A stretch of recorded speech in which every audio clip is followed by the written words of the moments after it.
I'm Syndrin, and I approve the content of this guide. Hey guys, this is Sunsfan, and welcome to the official Dota Cinema Guide to Darkseer. If you aren't familiar with this hero, you may want to watch the introduction we did for him at the corresponding link. Syndrin and I also created a gameplay walkthrough of Neil using our guide in a game of his own. Darkseer is a melee intelligence hero that is considered to be one of the most versatile in the laning stage. He also provides great teamfight and utility. Skilling Darkseer is pretty much set in stone, but obviously tweaks can be made to fit your specific game. We'll assume you're playing the off lane, where skilling Ion Shell at level 1 is crucial, as you want to mess up the creep equilibrium for your enemies, which will end up pushing the lane in your favor. You'll proceed to max this first while prioritizing Surge at levels 2 and 4. Believe it or not, skilling your ult at the standard 6, 11, and 16 is not done very often. Typically you'll save it for 10, 11, and 16, as the wall isn't too effective in the early game. From here, you'll start leveling Vacuum at 6 and maxing it out second. This means you'll leave Surge with only 2 points leveled until all your other spells are maxed. For starting items, get yourself a salve, a set of tangos, a stout shield, and believe it or not, the recipe for a soul ring. Because you'll be playing the off lane, getting the recipe means you can finish the soul ring at the side shop very fast. It also means you won't be hogging the courier for your mid, which may need a fast bottle. If you are, however, the one playing solo mid, you can skip the soul ring entirely and just focus on getting that fast bottle yourself. Boots of choice for Darkseer are Arcane, but you typically do not want to finish it until some of your other core items come online. In fact, if you're getting great farm in the lane, it's not uncommon for Darkseer players to delay even their brown boots until after their first core item. As long as you have Surge and you're not going against a death lane, boots aren't that necessary. Speaking of your core items, get a mechanism first. If you do, however, have heroes on your team that will get mechanism instead, you can opt for a pipe, unless the opposing team has very little magic damage.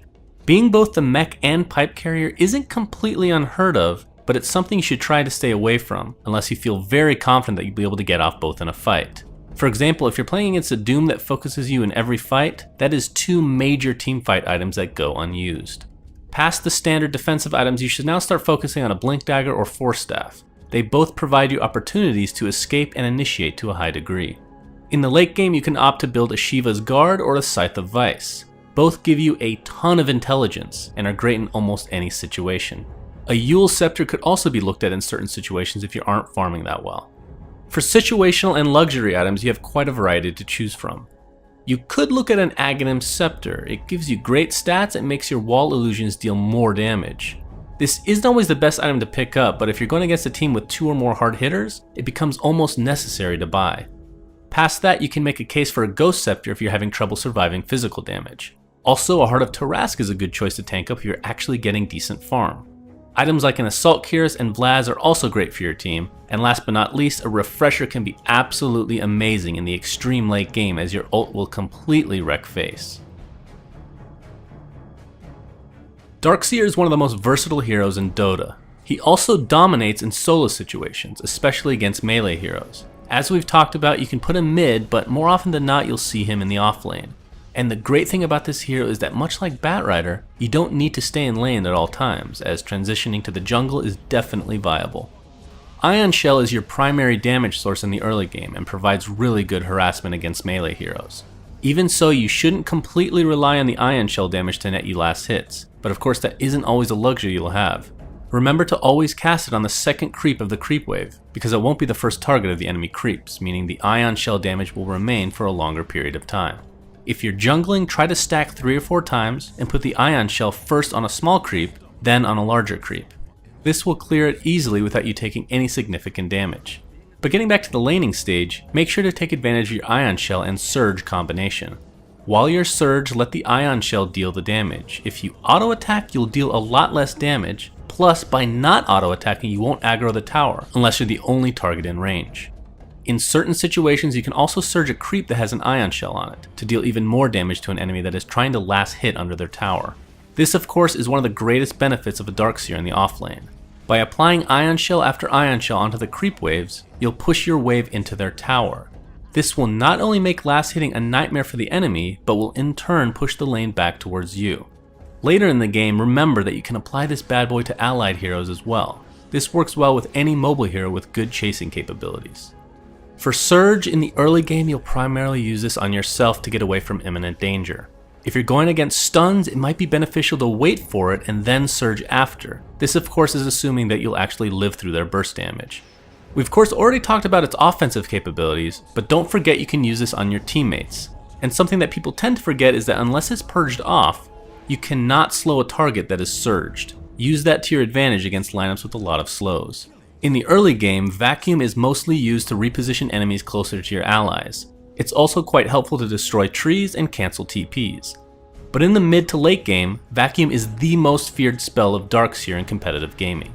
In teamfights, it's a really good spell to follow up with not only your ultimate, but other massive AoE damage. This does take a little coordination depending on your team composition, but getting mobility items such as a Blink Dagger can help your cause quite a bit. Oh, and you can also get people stuck on cliffs. Of course, it's not as easy as it used to be, and some spots aren't doable anymore, but yeah, the troll potential is still there. His last spell, Wall of Replica, is what makes Darkseer so incredibly strong in the late game, since it'll turn the enemy's own strengths against them. You'll of course want to use it in conjunction with your Vacuum, as it'll force the enemies to create images. The standard combo is to usually drop the wall and then vacuum enemies into it, but the opposite can work in certain situations as well. It's a really good skill to use in choke points such as Roshan's Pit, as enemies will clump up.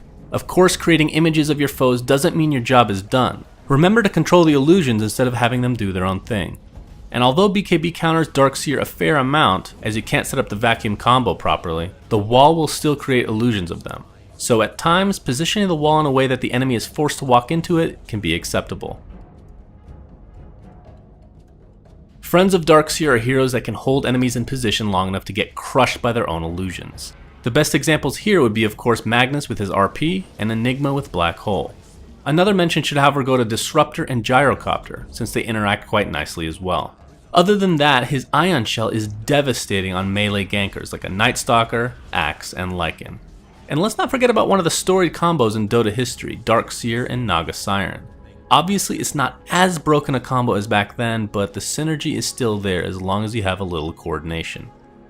Foes of Darkseer are heroes that can kill him off in the lane by holding him in position long enough to waste his surge. Prepare for trouble if you're facing either a Crystal Maiden or Shadow Shaman, both of which have great crowd control abilities. Though he is also your friend, Disruptor is also meant to counter you with his Glimpse and Kinetic Field. Aside from that, there are some heroes that are not only able to kill you off, but also nullify your lane presence. Worth mentioning here is Anti-Mage. He'll normally win the lane against you with his Mana Burn, Blink, and Spell Shield. Using a Soul Ring has never been so painful. Also, Doom counters you, but it's not only for the reason that you're thinking, but also because he can devour the creep you've applied Ion Shell to. And last but not least are heroes that counter your Wombo combo in the late game. Two notable heroes here are Silencer for the obvious, and Naga Siren for, well, the obvious as well. Thank you to Vikas and Cinderin for helping write this guide. Remember to like and subscribe if you enjoy this kind of content. Thanks for watching guys, and until next time, this is SunsFan signing out.